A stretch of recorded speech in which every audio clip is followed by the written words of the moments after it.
E quindi dai, perché non proviamo a spegnere le luci e come lavoriamo? Con le candele. È una protesta silenziosa e un po' provocatoria. Gli hanno dato il nome controcorrente, un modo efficace per far sentire la voce dei ristoratori in tutto il territorio nazionale. Ristoranti, pizzerie e botteghe hanno deciso di spegnere le luci ed accendere le candele in segno di protesta contro i rincari del costo dell'energia elettrica.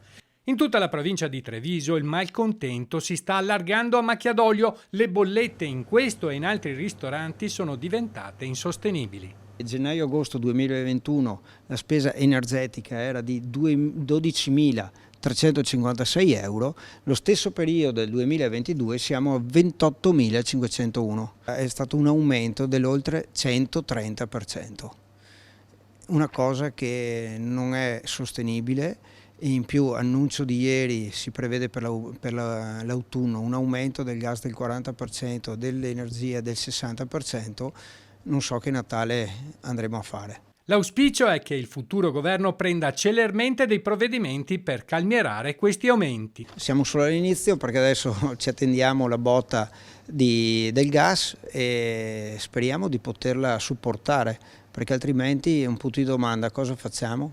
Frigoriferi sempre accesi, fornelli e riscaldamento, costi irragionevoli che potrebbero compromettere tante attività. Nel frattempo si pensa di allargare l'iniziativa ad altri giorni della settimana, scongiurando degli aiuti economici per la categoria. Sarà replicata tutti i martedì per l'intero periodo invernale, nella speranza che non si debba allargare anche al mercoledì, perché se gli aumenti saranno ancora superiori dovremo pensare ad altre serate al risparmio.